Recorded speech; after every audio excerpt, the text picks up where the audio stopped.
రూపాయలకి పెన్షన్, అట్లాగే ప్రతి ఇంట్లో ఉండే ప్రతి మహిళకి 18 ఏళ్లు దాటగానే వాళ్ళకి 1500 రూపాయలు చొప్పున నెలకి డబ్బులు, అట్లాగే ప్రతి నిరుద్యోగికి 3000 రూపాయలు చొప్పున పెన్షన్, మరొక వైపున ఎంతమంది ఉంటే అంతమందికి అమ్మఒడి, అట్లాగే ఇప్పుడు పెన్షన్ 50 ఏళ్లకే బీసీలకు ఇస్తారు, అది 4000 రూపాయలు చొప్పున, అట్లాగే అందరికీ 4000 రూపాయలు చొప్పున పెన్షన్.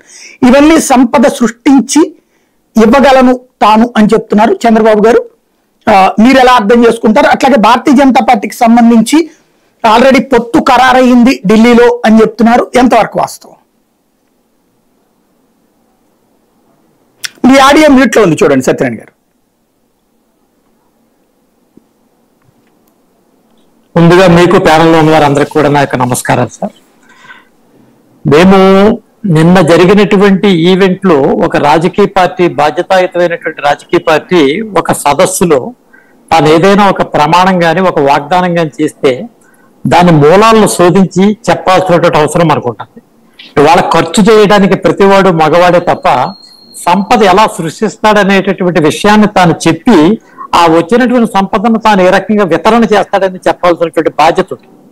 కేవలం ఎన్నికల దృష్టిలో పెట్టుకుని అధికారాన్ని ఆధారంగా ఏదో వేలం పాటకు సంబంధించినటువంటి విషయం కింద అవతలోడి కంటే ఒక అంకి ఎక్కువ చెప్పి తద్వారా వెళ్ళేటటువంటి ఒక ప్రక్రియ కొనసాగుతుంది తప్ప ఆంధ్ర రాష్ట్రానికి వచ్చేటటువంటి ఆదాయంలో ఏ ఏ రంగాలలో ఎంతెంత నష్టపోతా ఉంది, దీనికి రావాల్సినటువంటి నిధులు ఏ రకంగా సమీకరిస్తారు, ఈ సమీకరించినటువంటి నిధుల్లో మీ ప్రాధాన్యత రంగం ఏంటి, వ్యవసాయ రంగానికి ఎంత కేటాయిస్తావు, బీసీలకు ఎంత ఇస్తావు, ఎస్సీలకు ఎంత ఇస్తావు, జనరల్ అడ్మినిస్ట్రేషన్ ఎంత అవుతుంది, కేంద్రం నుంచి తెచ్చేటటువంటి అప్పులకు వడ్డీలకు ఎంత కడతావు, దీని మీద ఒక అంచనాతోటి కూడుకున్నటువంటి బాధ్యతాయుతమైనటువంటి మేనిఫెస్టో రావాలి తప్ప ఆ 3000 ఇస్తానన్నాడు కాబట్టి నేను 4000 అంటే రేపు 4000 కాదు నేను 4500 ఇస్తానని ఈ రకంగా వెళ్తుంది అనేటటువంటి పాయింట్ ఒకటి ఫస్ట్ నోట్ చేసుకోవాల్సింది. రెండు, ఇదే పార్టీ గతంలో మీరు ఏ రకంగా ఈ రాష్ట్రం దివాళా తీస్తుందని చెప్పి ఒక పక్కన మీరు హెచ్చరిస్తూ ఉన్నారు.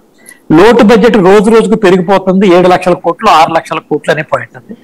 సంపద చూస్తే రెవెన్యూ వాళ్ళు ప్రవేశపెట్టేటువంటి సంపద చూస్తే ఆ రెవెన్యూలో అదనపుగా ఆదాయాలు సమకూరేటటువంటి ప్రక్రియ ఎక్కడా కూడా చేపట్టేటువంటి దాఖలాలు లేవు. ఈ రకంగా ఉన్నటువంటి ఈ ఆర్థిక వ్యవస్థని సరళీకృతం చేయటం లేదా ఆధునీకరింపబడటం లేదా దాన్ని అభివృద్ధి చేయడానికి నీ దగ్గర ఉన్నటువంటి ఎకనామిక్ రిఫార్మ్స్ ఏంటి, నువ్వు ఏ రకంగా చేస్తావు?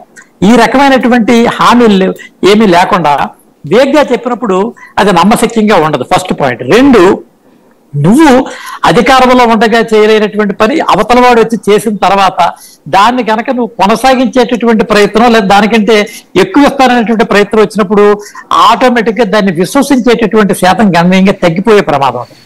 కాబట్టి పెంచేటటువంటి ప్రక్రియ, ఇదిగో రాష్ట్రం ఈ రకంగా దివాలా తీసినందుకు తప్పులు కడతాం, ఇదిగో మద్యం అయితే ఇదిగో 30,000 కోట్లు వస్తుంది, దీని మీద ఈ రంగాలకు కేటాయిస్తాం లేదా ఈ రంగంగా చేస్తాం,